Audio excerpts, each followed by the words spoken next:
You have your goals, you have the things you want to do. You have to filter them down to one output. That's what obsession is. Obsession is filtering down all your life experiences into one output. The last few weeks especially, I've been on another level. I don't turn off, don't stop. My brain has not stopped moving since I woke up. I think I can do it because I'm young. I have so much time. 27. I feel like I already know what I'm gonna do forever. I have the bedrock, I have the compounding vehicle. Like my core truth, my one thing, basically words about obsession. In today's episode, we have Zach Pogrob, and I'm going to say this in the nicest way possible. Zach is an absolute maniac. When it comes to content creation, I think he's one of the best out there. In the last 6 months alone, he's gotten over 2 million followers across Instagram, TikTok, and now YouTube. And really in this episode, we went deep into what's one of the pillars of his brand, which is obsession, helping you. How can you find your unique obsession? And then how can you build a loyal, dedicated audience? One of the things I always appreciate is he's so authentic and real. Nothing is off limits. He talks about everything and he'll take you deep into how he did it. I think if you're interested in content creation, if you want to take your content creation to the next level, if you want to build a career out of content creation, or if you just want to find what your obsession is, your life's work, the thing that you're meant to work on, I think this is going to be a really powerful episode for you. Before I get into it, one huge favor to ask, please subscribe to the channel. It really benefits us more than you know. We're on this crazy trajectory to get 100,000 followers in 3 months. I would absolutely love it if you were part of it. Please subscribe. Now onto the show. I was reading your newsletter a few weeks ago, and I just want to read out this passage that you wrote because I thought it was such a powerful way to start. Extremes have always felt like home. In spring of 2019, I was an EMT for 6 months. I was about to graduate college with a half dream of becoming a doctor. Really, I knew I'd never go to med school, but I did this anyway. This was the same time I started posting on Instagram. I started a business. I got in the best shape I'd ever been in. It's not a coincidence. Looking back, I think this helped me start my dreams without thinking or without procrastinating. Okay, so it's just powerful stuff. But you know what? I like to start in the beginning, which is give me the context. Why did that experience in the spring of 2019 launch you to do what you're doing now? Yeah, that was my last semester of college. And that for a lot of people, I think is like this really important, 4 months where like you're about to go into the real world, to use like a cliche, like you're about to be done with your fake life in college. You have to go figure shit out. And so, your question was why was it such a monumental time? Yeah. Why did it help you launch what you're doing now? There was the pressure of leaving school. And like that month I was like doing interviews to be a medical scribe in like a hospital, getting paid like $10 an hour, right? I was like, oh my God, I don't want to do this. Like, can you imagine me doing that? Like, I can't imagine that now. And so I was doing the EMT stuff while I was also doing my photo booth business at the time, right? So I was basically spending my time, spending like 12 hours days on an ambulance. And then I'd go and spend like 7-hour, 8-hour shifts working at weddings. And that was while I started the Instagram. So that's what I mean. It was almost this like few months of like surreality. I think that's a word, where things almost didn't feel real because I had this pressure of leaving school and I was freaking on an ambulance, which I never was. And I was at all these weddings and I was posting on Instagram for the first time. So it was like all of this shit was happening at once. And I think that stuff that I was doing, these two extremes, made life kind of feel like a joke. It's like, what's real anymore? And so that helped me set this ridiculous goal of like, oh, I'm just going to start posting online every day forever. And I almost didn't think about it after that. It just happened. Talk to me about that first line. Extremes have always felt like home. It's so true. It's so true. And I realized this more this year that's how I am. Like when I run now, right? And I'm working with this coach and sometimes he'll give me like paces to stick to, right? But with running, especially marathon training, it's basically like you have easy days and hard days.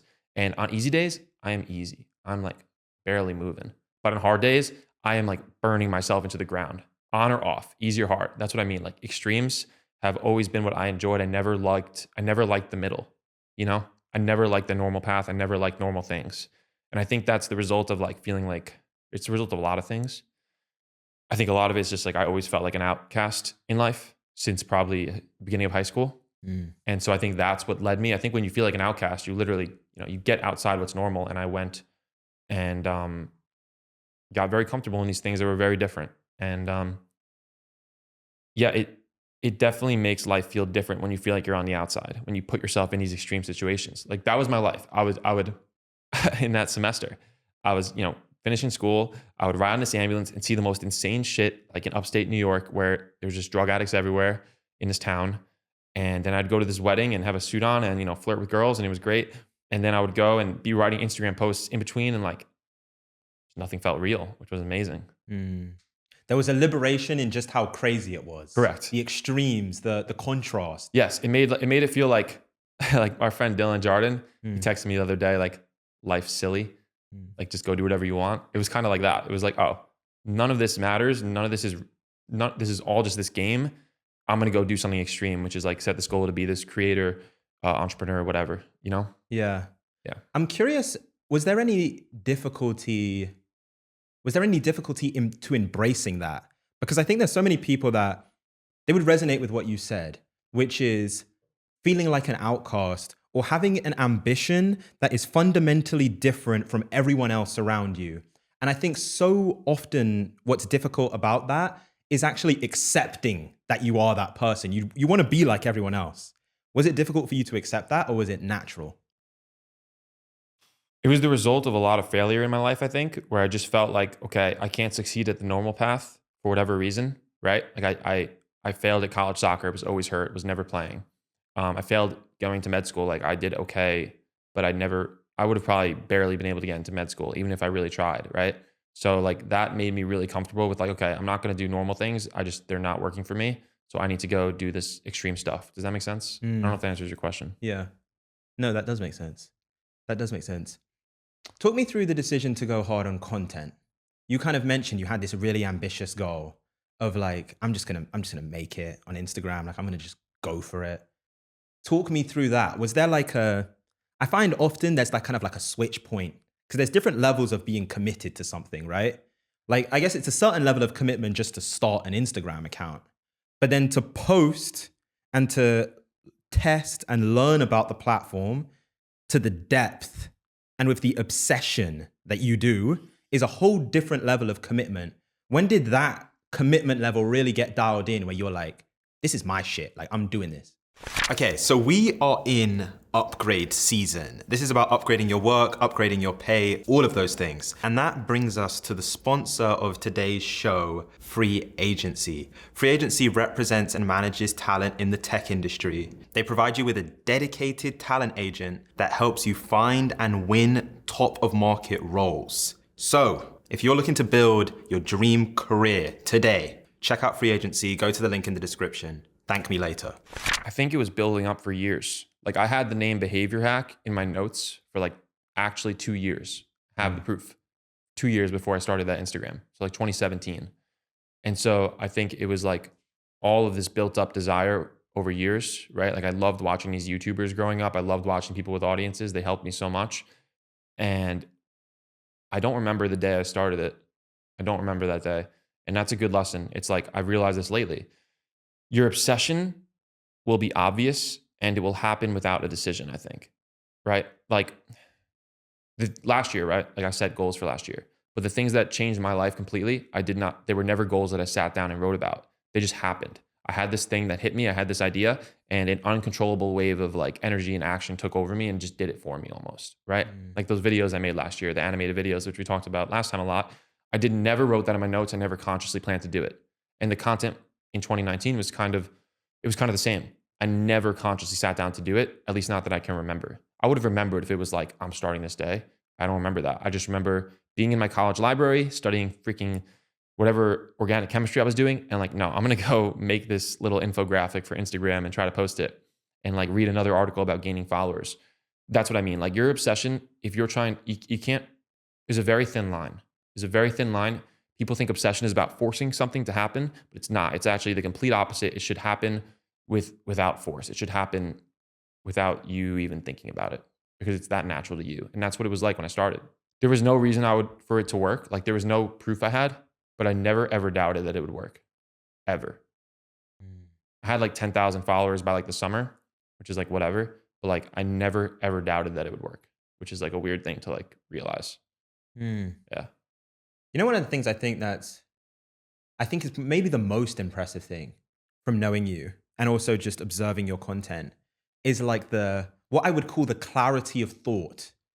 I think it's very interesting because you kind of thread this needle between, I wouldn't say that you have a niche, definitely not in a niche in the traditional way that people think about a niche, but then in the same way, you're very focused on something. So it's not like you just talk about, it's not like you have no intention or no focus, but then you also don't have a niche. And so I think it's interesting for people because I think you're right. I think inspiration and like genius kind of just strikes you. You don't get to decide when it happens. A lot of my best thoughts have happened in the shower, walking around, like they happen in random moments, washing dishes, like sporadic moments. It's never actually when you sit down and focus. However, I think there's so many people that they want to do content. They've had that thing of like, okay, I'm meant to do this, but they don't know what to talk about. They can't figure out the niche. They can't figure out like, what is my thing? And you're someone that has so much clarity on what your thing is. Can you just explain kind of what is that process of getting to the thing that you should be building an audience around, that you're going to stand for? Sure. Yeah. The simple answer is it took me 4 years and like 2,000 Instagram posts to find it. Right. So that story of how I really 100% committed to obsession was like same thing as starting the Instagram. There was no conscious plan. I was last March, you can find the tweet. I was out for a run, right? Which is like now funny because back then I was kind of just starting getting into running. I was out for a run. I finished the run. I had my phone died, or sorry, my phone, I tweeted it. So my phone must have had some percent, but my phone was like dying. I actually think my phone had like 1% when I did this, which changed my life. I pulled up my phone. And Why do you say it changed your life? This moment. I'll tell you the moment in a second. I pulled up my phone. I realized that I had follow obsession in my bio for like a year. So I was already talking about it. I was already tweeting about it a lot. But in that moment, I put out a tweet. I'm like, if you're one of the obsessed, put a black flag in your bio. Like, let's start the movement. And, hundreds of people did it on Twitter. Thousands of people did it on Instagram. Or maybe a few hundred on Instagram, whatever. A bunch of people did it. You remember that. And that moment completely changed my life. Literally, because I realized, oh my God, this is my thing. People love this. And I did never plan that. I just did it right away after a run. Same idea. And so with the niche question, it's like the only way to find it is to produce relentlessly. That's the hard answer. And so it's like choose something to create. And ideally it's something you're already doing, like a medium you're already interested in or obsessed with, or some form you think you have a gift in. And you just have to commit to a daily output. That's what I truly believe. Like that's why the obsession year is so great. I was going to make it more of like a public challenge. And if you're listening to this, you can do it.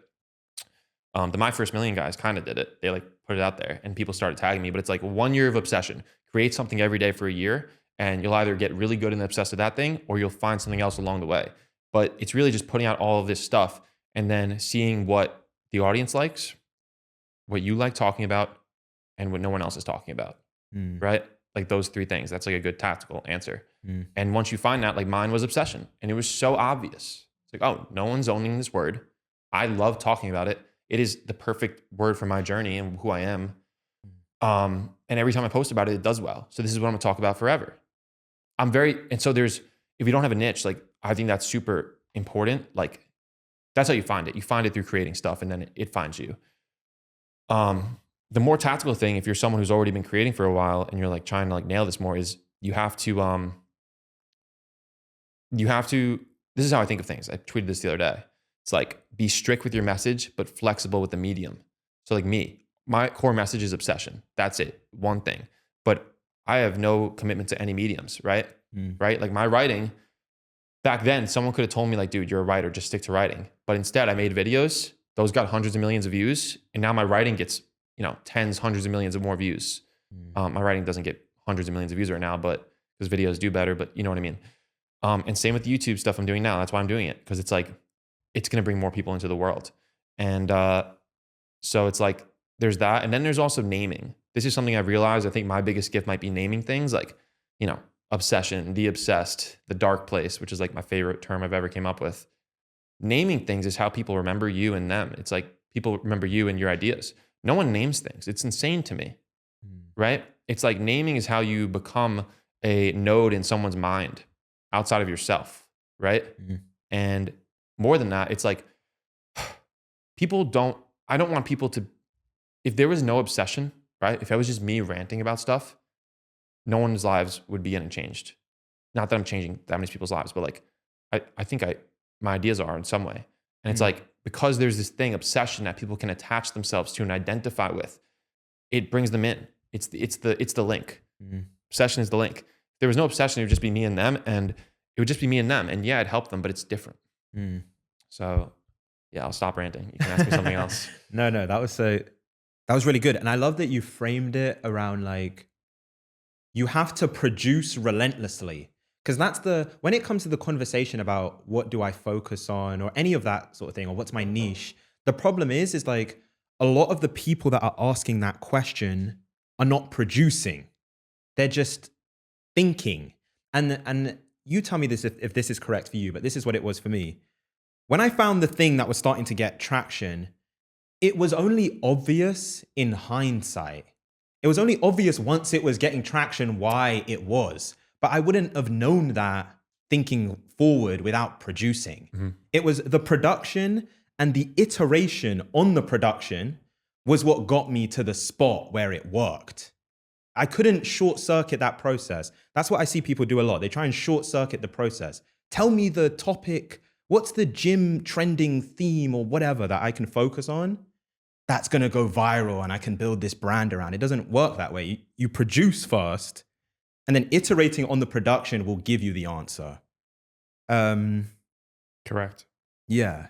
And to be honest, you know what? I've seen a few people doing like Andy Frisella's 75 Hard. When you said obsession year, that's what that sounds like to me, which is like inspired by. Yeah. Just doing something every day, and that's going to cause the change. But it's action first. That's the key. Let me take you behind the scenes for a quick second. For the last year, I've been producing this podcast with a very small team. The only reason I've been able to do it is because of the sponsor of today's episode, Castmagic. Castmagic is a software tool where you can upload any piece of content into it, and it's going to generate a transcript of the content and then give you a bunch of insights based on that transcript. So I'm talking about summary of the content, timestamps. They even have an AI feature where you can ask it questions about the content you uploaded and it will give you answers. This has been a complete game changer for us in producing this podcast. And here's the cool thing.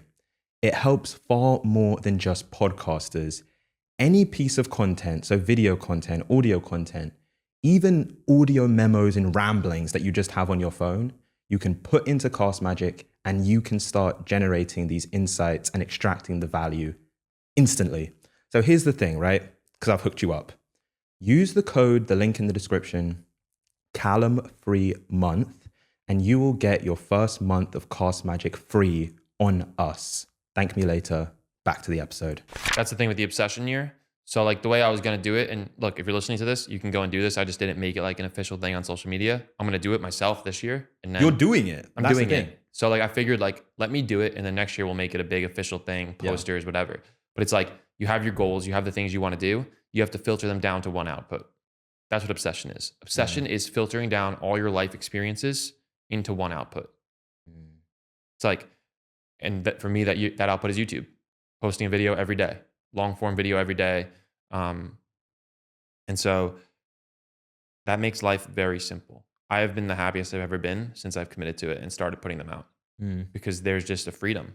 I posted this the other day. There's a freedom that comes to having such an insane constraint.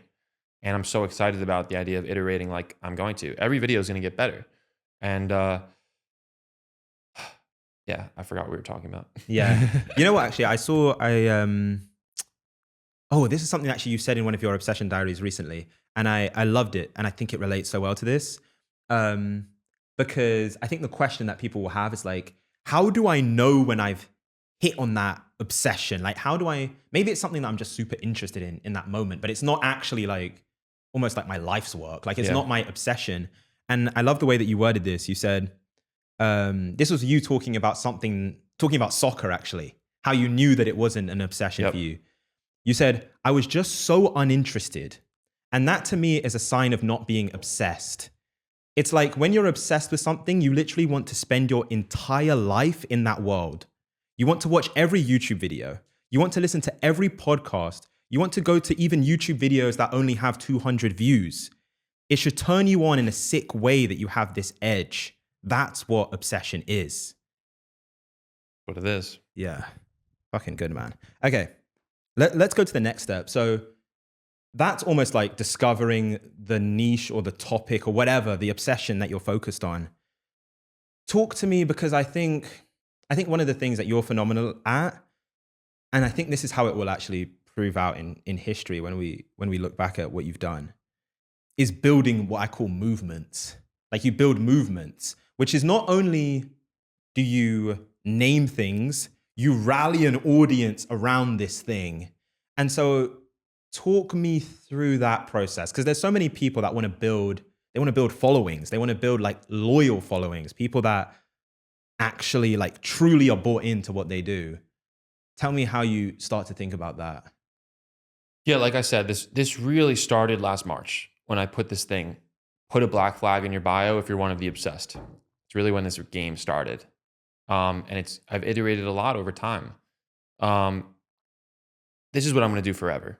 I'll make that clear. Like I'm going to build the obsession movement forever. And I could talk more about like what I actually want it to be in the grand scheme of my life. But in terms of building the movement, it's like, you have to let people live in the world. That's how I think about it. And so it's like, let people experience it through my writing. Let people experience it through short videos. Let people experience it through quotes. Let people experience it through videos, movies, playlists, songs, right? You want to make a world that someone can enter. And ideally, and the way this really works, I read this somewhere once years ago, is you want your world to have all these different challenges and like jungle gyms, and it should work without you. So like you don't need to be there. I'm not obsession. I'm not. You can call me the obsession guy, but like I'm not obsession. It's this world that you can go and explore with or without me. You know, you can go and start running. You can go and start running. You said you're getting into running. Run for the first time. Put yourself in the dark place for the first time. You see that video with Ben Scharf on my Twitter? He's like, I just went to the dark place. Never experienced that before. You have the word, the dark place. That's part of the movement. Now you know you can reach there. Without that word, you don't really know what you're chasing. And so, you know, the obsession year, that's another piece of it. Now someone can be like, you know what, for this year, I'm obsessing over this. And so the way I look at it, it's like that. You have all these different pieces that just become this world someone can live in, and it helps them change their life. It becomes a piece of their identity. That's why they put it in their bio. It's paying attention to what they say to you. I think the best terms, like I talk a lot about naming things, the best names don't come from you often. They come from your community. Because think about it. You're inside the bottle, right? That's a great Jack Butcher line. Or he quoted someone. It's like, you can't read the label from inside the bottle. You're too close to the work. You need to see how other people talk about it, how your fans and consumers talk about it. Because that's how people communicate about it. And so the only other thing I'd say, which is really tactical, is like, make one thing for your community every day. So I try to do something every day, whether that's like a cool text post about obsession, that's kind of like the minimum, or it's, you know, a cool obsession wallpaper, right? Like those wallpapers, those are a great example of living in the world. So people look at their phone 200 times a day, every time, follow obsession, follow obsession, follow obsession on the wallpaper, right? It's there for a reason. I want people politely brainwashed to be obsessed, because that's what changed my life. I'm so obsessed with this, dude. Like I'm obsessed with, people ask me what I'm obsessed with. I think this is what I'm really obsessed with, building a movement. And you kind of made me just realize this, like I'm really obsessed with just building this movement. Right. And like, you know, the artist, athlete, entrepreneur framework, that's another framework that people see themselves. Some people like that more than obsession, but it's still part of the same world. And yeah, this is very early. Like imagine what a decade looks like. Powerful. Yeah. Powerful. You know what? You mentioned experimenting, and I want to get really tactical with this one, which is one of the things that absolutely, it shocked me actually from our previous episode, learning this about you, is one of your biggest strengths is in design. people completely miss that. But like the amount, and it's funny because I think we went through a period last year where like I would text you this. There would be like big celebrities who are reposting your stuff. And it's not even just the message, it's what you're doing with like fonts, typography, using colors. And I don't so much want to talk about like that specifically. It's more so the experimentation. It's like, what's the process of you innovating these styles? Because even with the obsession year, I saw like the video you did and like the intro, and it's almost like this retro kind of Star Wars-y looking thing. But it's like it's inspired by Disneyland. Yeah, the same font as Disneyland. It just like breaks through. Can you talk to me about that process of experimentation? Like, how do you get to this design that is just distinctive and this style which is like so you and no one else is really doing it? Like, how do you get there? Well, you kind of asked two questions. You asked like about experimenting, and then you asked about design. So like I'll answer both. The design piece is like, that part is really hard to teach, I think. It's like you either have an eye or you don't. Like I've saved pictures to a mood board every day for like years. Do you do that? No. Yeah. No offense. It's just like, it's like a lot of people don't do that. Yeah. That's why I have just so much data on what I like and what I think is unique. That's what a style is. A style is just taste for years and decades that becomes uniquely yours, I think. And so that's like the design piece. I could talk more about that, but in terms of experimenting, it's like I'm always on. I think you're always on. My favorite people are always on. So when I'm scrolling through Instagram, I'm wasting time scrolling, but I'm also always on, paying attention to every single pixel of every single post I'm seeing and why it's working and why it's working and why it's not working, right? Oh, this person's reel went viral. Oh, they have a tiny account. That means they're doing something really right. What's going on here? What are they doing new? Are they doing a lot of it? Is someone else doing this? Is this new? And then it's like taking bits and pieces from everything you're seeing working and blending it with your design style. And those are the experiments. Every little day, little things you're testing. If you go through my Instagram, scroll down, you'll see years of experiments. The style has changed so much. But like that design thing you're talking about, changing the font to like this handwriting font, got my writing millions of more views last year, 100%, 100%. The meta always changes, and like I've said, my goal with everything I do is to create the meta. I'm doing it right now with a new thing. I don't even know if I want to share it, but I will. It's run diaries, right? Most people posting on Instagram are posting running videos, and they are just like super edited, super fancy with music, right? You know what I'm talking about? Like workout videos on Instagram. Oh, like very highly produced, like lighting is perfect, like all this. With like the sounds on Instagram. Yeah. They're cool, but they're lame. No one wants to watch that. So instead, I'm like taking like, I see the transparent stuff really working online, right? Like Sam Sulek, all these guys. I'm like, oh, let me just do that on a run. And I did it. And like my second video got like 700,000 views. Went viral on Instagram and Twitter. So like if a video goes viral on Twitter, that means it's really good. It's like, I think. And so like, that's an example of how I think of an experiment. It's like, take these pieces, combine them. And like, oh, now I'm going to create a new meta again. Not to be like cocky, but like plenty of people post themselves talking while running. I'm not saying I created that, but I'm saying if I go hard on that, thousands more people are going to start it. And that's how you win an experiment. My animated videos were an experiment, right? It's like, you have to always have that part of your brain on. It's the obsession. And I think the obsession, 100%. It's like, you know what I was thinking actually as you were explaining that? I think sometimes we overthink what it means to be creative. People think being creative is like, I don't know, like you come up with this just pure original thought. I think a lot of creativity is born out of seeing something work in one domain and then applying the principles of that to another domain. Correct. And so like, even when you're consuming this content, it's like, oh, that worked over here on YouTube. What if I take that and use the same principles on Instagram? Correct. And that is creativity. Correct. Like that is it. Creativity is combination. Yeah. Like a kaleidoscope. That's the analogy I love. Take all these things and you mix them up. I think that's what a kaleidoscope does, right? Like turn them together and it creates this new image, and it's great. Yeah. I might be describing a kaleidoscope totally wrong. But someone's listening like that is not what it is. Some kaleidoscope expert. It's like, come on.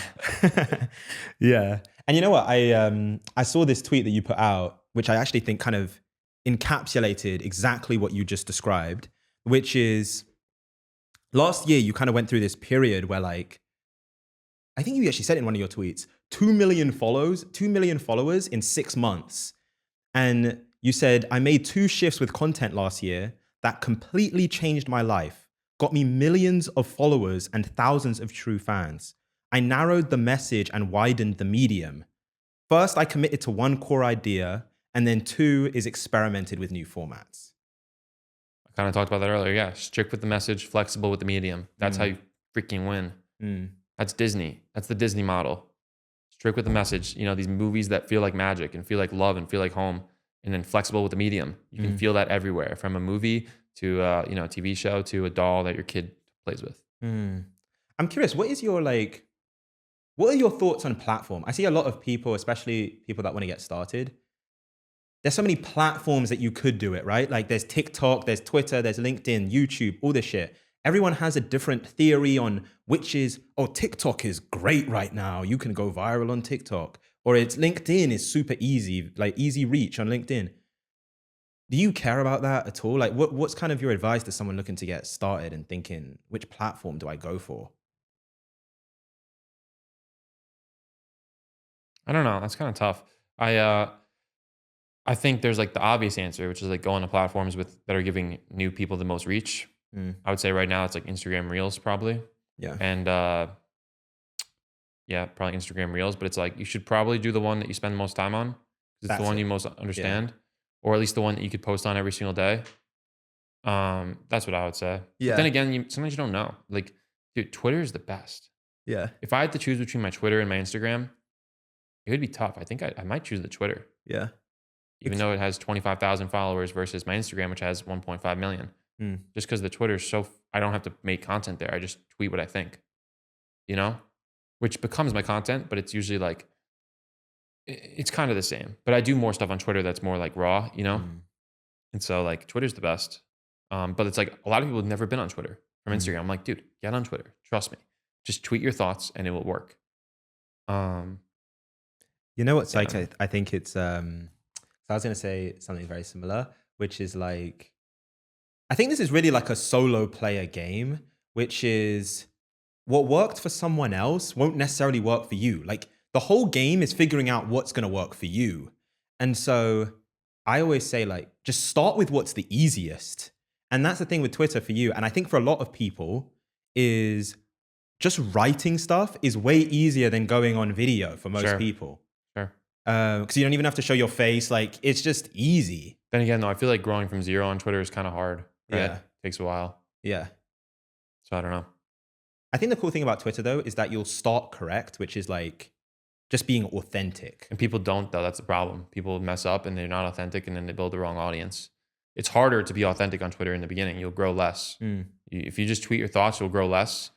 But now, like, I can basically tweet whatever I think and get instant feedback on my thoughts, and that's amazing. I don't have to make content on Twitter. I never view it like that.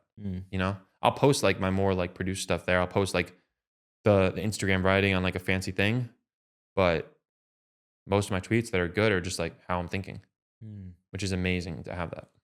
You know, one of the things you said that was interesting was like, I think it's interesting the way that you think about it, of like, I'm creating this world. I'm creating different places within this world that people can go into. And I think actually at the heart of what you're doing is like this core of authenticity. The part of the reason that the world works is because it's real. So can you talk about that? Because I think sometimes when creators say like authenticity, people don't even really get what that means. Like, can you talk, what does that mean, being real, like the authentic?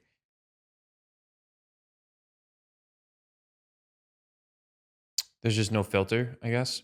Like, most people have a filter between themselves and how they put themselves out into the world, especially with content, right? I think there's so few creators actually being real. I think the opportunity for what I'm doing is wide open, Who's out there just being real and not making content? Like, no one. The window is wide open, So it has to, I think the way it works, if you want to build a community like that, it has to be a core truth from your journey. It's like, it starts with the core truth and then it then it grows to the community, and then it grows to companies down the line. I'm just getting to like that third part, right? That's how I think it works. I feel like that's how I think it works. It has to be a core truth that you have to go on the journey yourself. And that's why I waited so long to do YouTube. That's why I've done everything in order. And I think I've done everything perfectly, honestly, sorry, not perfectly, but like things have gone according to plan, the way I deserve for them to go. I didn't deserve to be ready to do YouTube, you know? I didn't, because my actions weren't there. I wasn't running like I am now. I wasn't creating like I am now. I wasn't in shape. Like I didn't deserve it. And so it has to be real, and people can know when you're faking it. They will know. If I tried to do these YouTube videos 6 months ago, people would know. They would know 100% that I'm faking it. And they would never listen to me again. That's actually the worst. I think as humans, we have really good like BS meters. Like we can 100%. tell when someone's bullshitting. I think the thing that I've seen actually in content is some creators are so charismatic, they can actually authentically bullshit. Yeah. The thing is though, you get exposed. And then I think the second that people see that you were like, it was a trick or it was a lie, like you weren't who you portrayed yourself to be, like over. Like if you betray the authenticity, it's like the blow. It's like the lethal blow. Like it's over. 100%. You know what? Talk to me about going viral. Like I think you spend so much time, or we all do, like experimenting, iterating. Like most of what we do is complete failure. Like it doesn't go anywhere. Talk to me about those moments when it does work, when you get those spikes, and talk to me about that. Like why it happens or what it feels like. Why do you feel it happens? If you had to boil it down.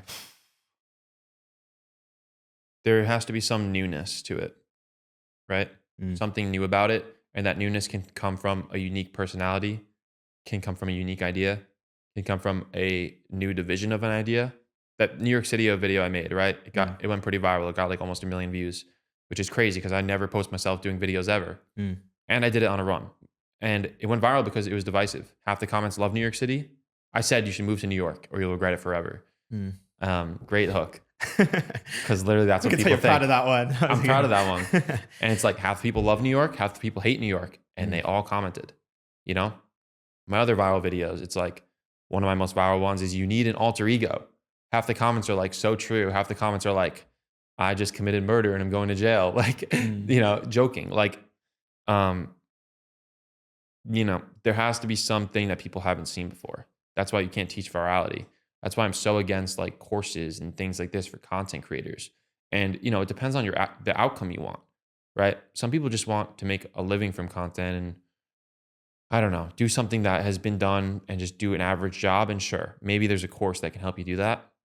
But to have the extreme outlier outcomes with something like media and content and really anything in life, you have to do something that no one could teach you or that you can't learn online. You have to learn it through like meeting a person at a random, you know, dinner after a random lunch. Like, you know, that's how I view virality. You have to have something new. And if you think about this with short form platforms, the way to think about this, and this is how I always think about it, is people, you have to imagine thousands of millions of people scrolling their phones all day, waiting for something new to make them stop scrolling.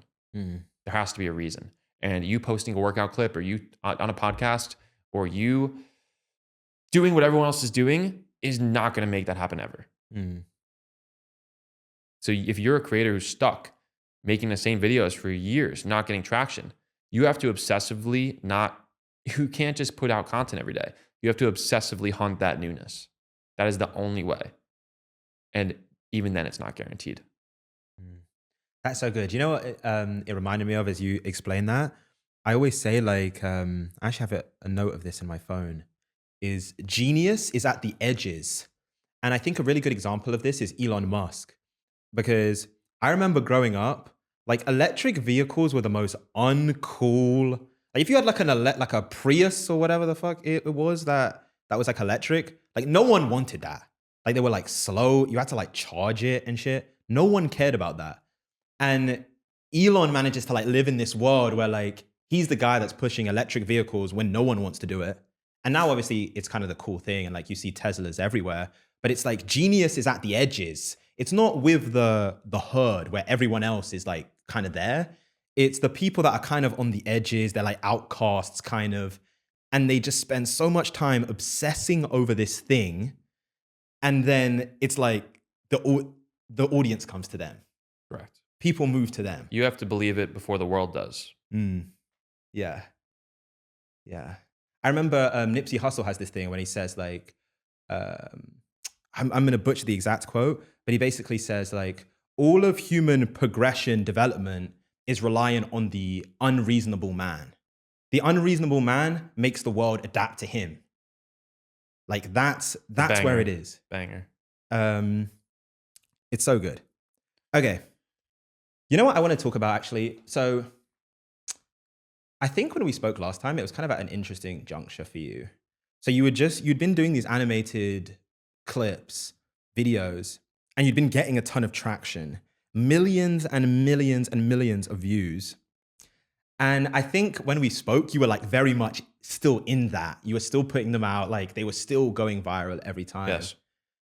I'm curious how you feel actually, you've kind of found new formats now and you're working on new stuff. And even the message is slightly different. I'm curious how you kind of look back on that experience. Like, I'm sure that when you're experiencing it and every video, it's like new heights, new heights, new heights. It's almost like a bit dizzying. Is it something that you were like, that was incredible? Or you're like, maybe it was a bit too fast? Like, what's even the feeling now about that moment? Quick break. I have such huge ambitions for what this show is going to do in the next year. I want to take this show to an even higher level. What I'm talking about is better production and actually starting to put out episodes twice a week. Here's the thing though. In order to do that, we need to bring on the right sponsors and partners that support the show. But I don't want to do this like every other podcast where they just roll out sponsors to you that you don't care about.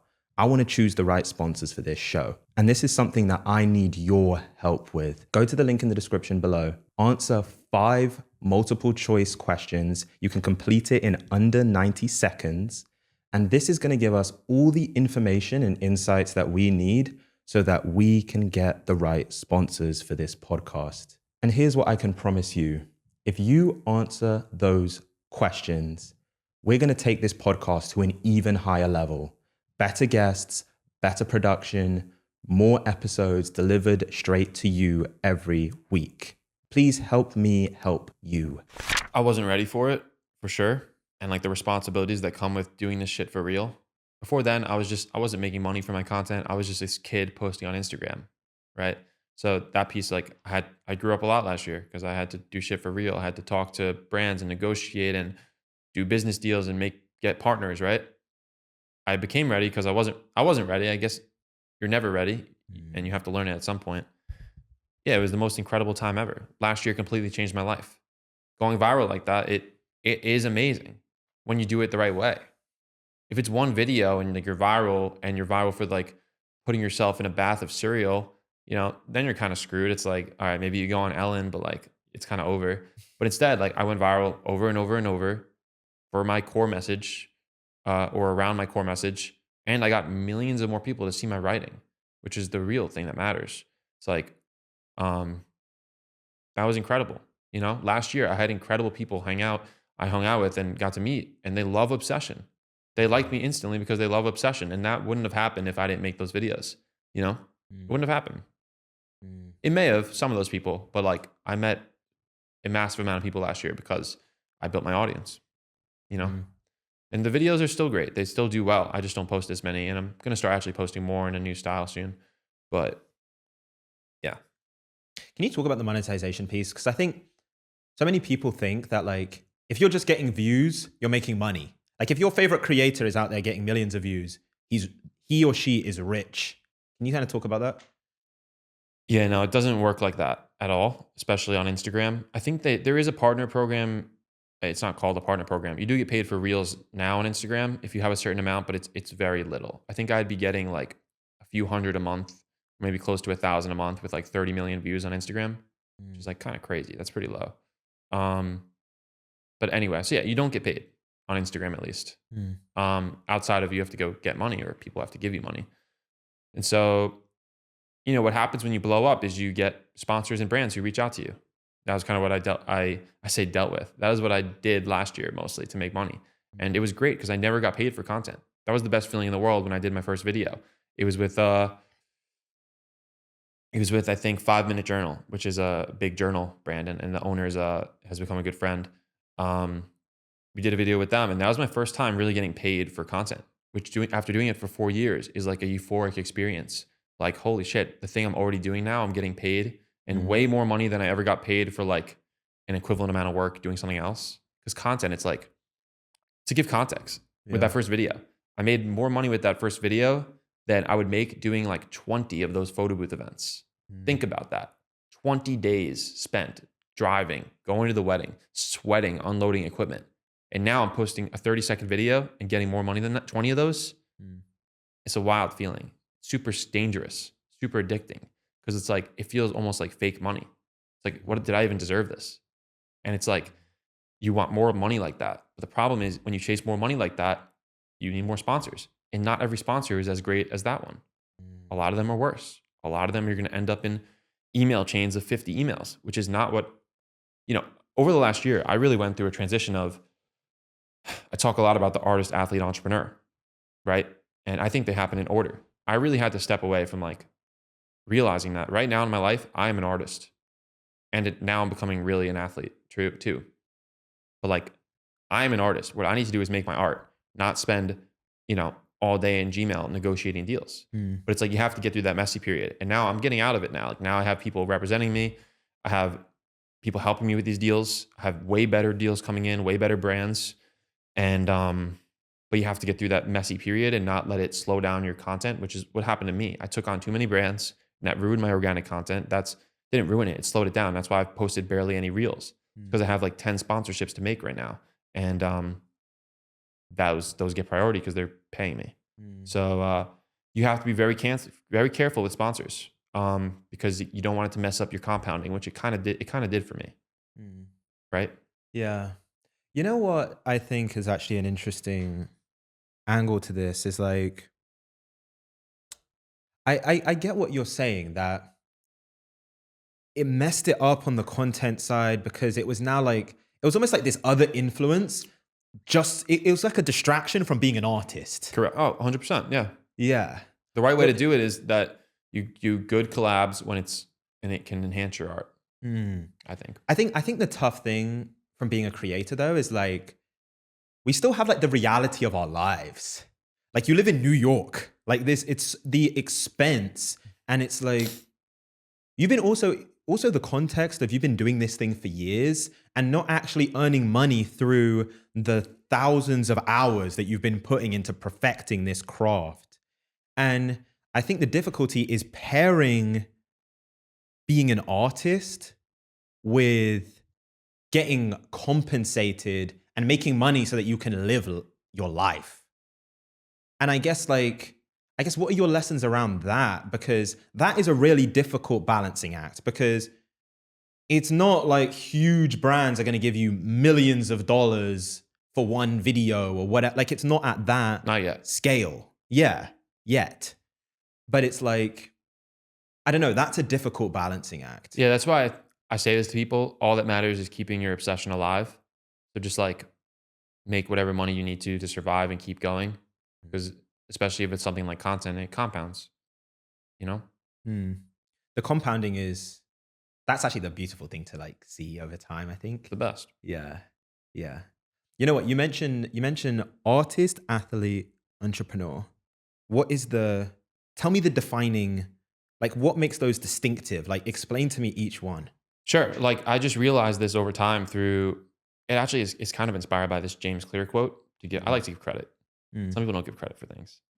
But it's like entrepreneur's mind, athlete's body, artist's soul, something like that. That made me like think of it. It's like, oh, the people I really admire, they're artists, athlete, entrepreneurs, right? Joe Rogan, definitely an artist with comedy, and with his podcast. He's definitely an athlete. You've seen him like with his kick and everything. Crazy. Savage. Yeah. And he's a freaking great entrepreneur. He has like the biggest podcast in the world. And he has a bunch of companies. Who's another? Tim Ferriss, right? Tim Ferriss, definitely an artist, wrote best-selling books. Definitely an athlete, has won like judo competitions, has done all this random Tim Ferriss shit, and definitely an entrepreneur. You know, he's fucking made millions of dollars from startup investing and stuff before that. And it's like when I think of an obsessed person, they do all of these things. The people I admire, you know, Nick Bear is another one. He's totally an artist with his YouTube channel. You know, he talks about his big thing is he loves being an artist. He loves creating. He's 100% an athlete, complete savage, and he's a great entrepreneur. Mm. VPN Supplements is a massive supplement company. And so my goal in life is to just reach the pinnacle of all three. That is my goal. My goal is to be, like, to not sound crazy, like one of the best artists ever, to be one of the best athletes ever, and to be one of the best entrepreneurs ever Mm. through the things I do. And yeah. You know, everyone always talks about like focus, right? Like Steve Jobs was an incredible entrepreneur, but then if you actually look at him as like, and this isn't me casting judgment, it's just what people say. If you look at what people say as him as like a father or like in the family, it was lacking in that respect, but incredible entrepreneur. When you say you want to be able to do all three, you truly believe it's possible? Oh, 100%. But I definitely think the relationship piece is hard. It's like David Senra posted this tweet today about Ted Turner. The last line is so good. I'm going to misquote it, but he basically said the same thing that makes people capable of extreme greatness is the same thing that makes them really struggle in relationships. So I do think I'm capable. I just do think it will be hard, especially with relationships, because like the last few weeks, especially, I've been on another level and I don't turn off, don't stop. My brain has not stopped moving since I woke up. And that is it's very hard to function like a normal person that way. And but I'm addicted to that feeling and I love it. So I do think I can do it. Mm. You I think know, I can do it because I'm young. Like I have so much time. Mm. 27. I have so much time to do this shit. I feel like I already know what I'm gonna do forever, or I have the bedrock for it at least. I'm sure there'll be new mediums that open up. I'm sure there'll be new things I do that I have no idea about today. But it's like I have the bedrock. I have the compounding vehicle. Like my core truth, my one thing is basically words about obsession. And I'm gonna take that and I'm gonna put them in little videos. I'm gonna put them in podcasts. I'm gonna put them in YouTube videos. Um, yeah. you know, I think we're very similar in the sense that I have a very similar thing. I am always on, and sometimes it gets to the point where like sleeping is difficult because I will go to sleep pretty fast, but I will wake up at like 3 a.m. thinking about something, just like on, just thinking. And I'm curious how it kind of shows up for you because the obsession is the edge. Like the fact that you're always on is what is going to drive the success within this thing because you're going to just go to places that it's going to be the separator, it's going to be the differentiator. But there's also a cost to it. Like if we're just being honest, there's a cost to it. I'm curious, are you ever concerned about that? Like what is the effect? What is the detriment to your life of always being on?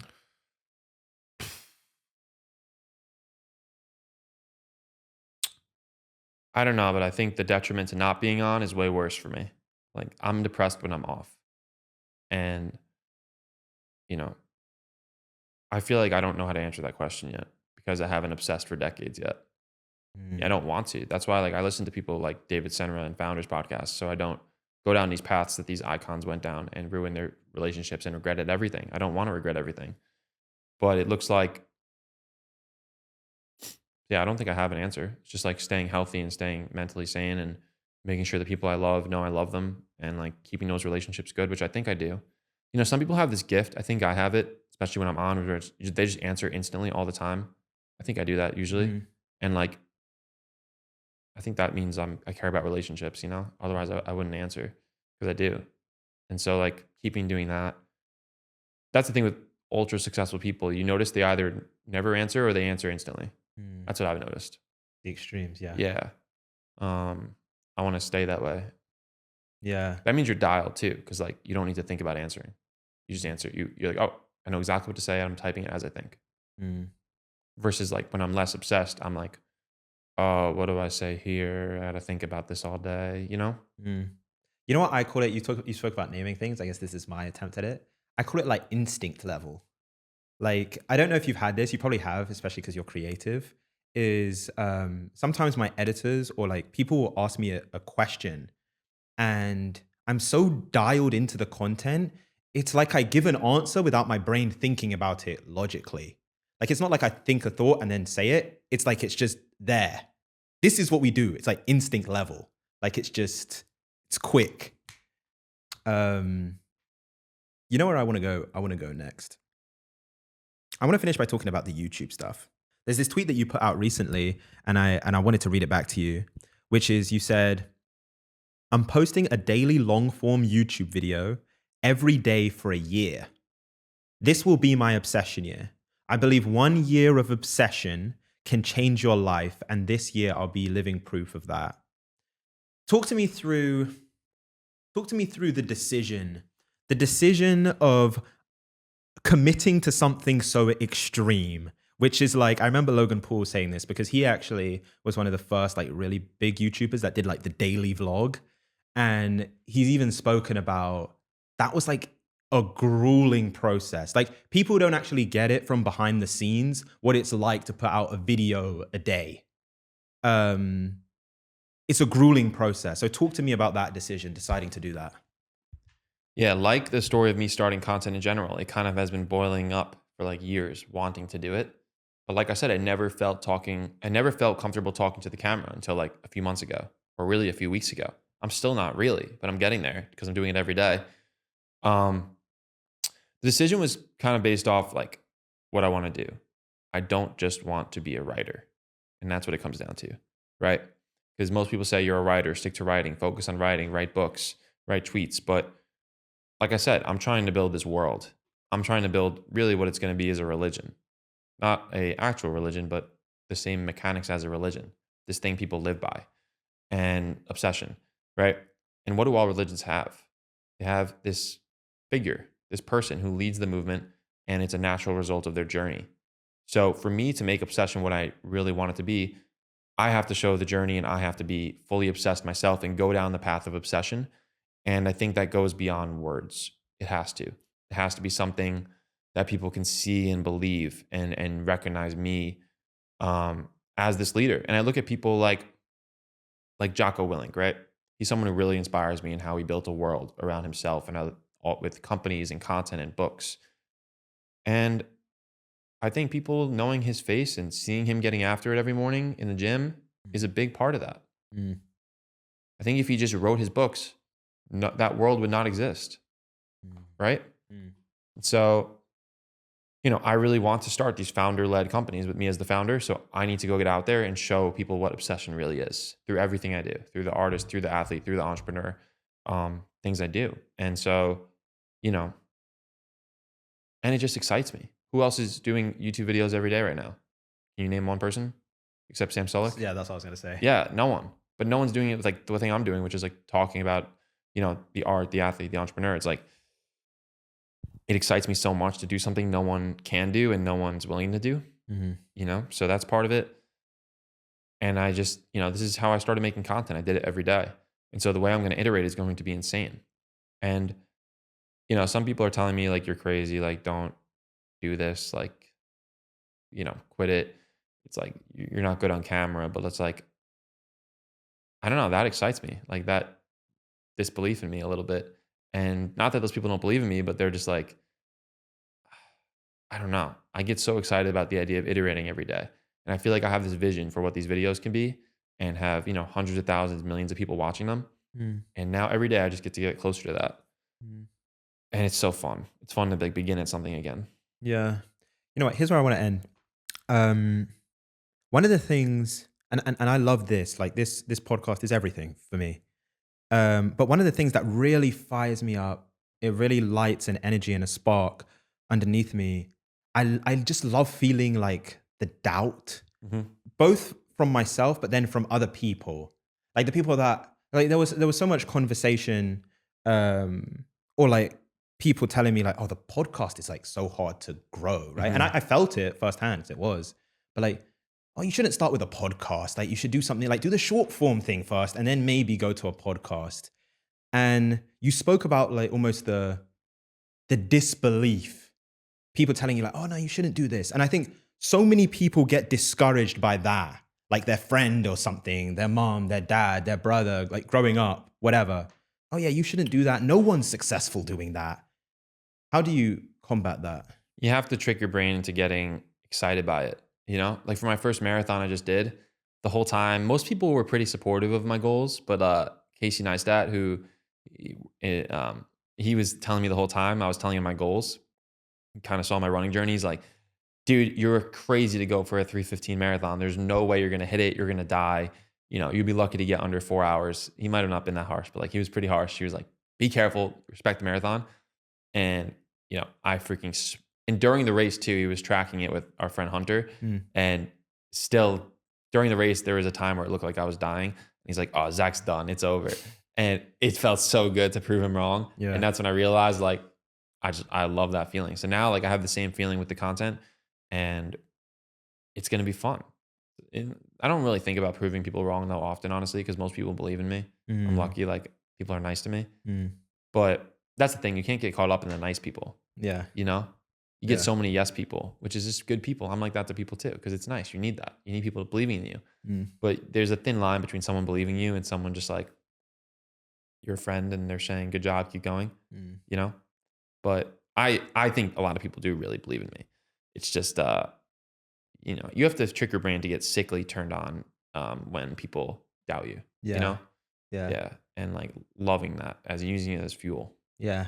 I think I do a similar thing. It's just like, it's like you're creating the edge. And it's interesting actually, when you listen to like elite athletes, not even like all-star level athletes, like the elite of the elite, they'll do this thing where it's almost like, I call it like creating demons. Like they create ghosts. Like they create, like Michael Jordan did this. He'll be like, oh yeah, that guy was talking shit to me. And then it comes out afterwards that he never said anything to him. That's so But like funny. you need something it creates like that spark, like the tension.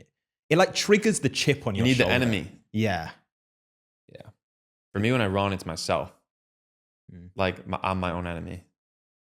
What do you mean by that? This is a whole nother thing, but like. Talk about that.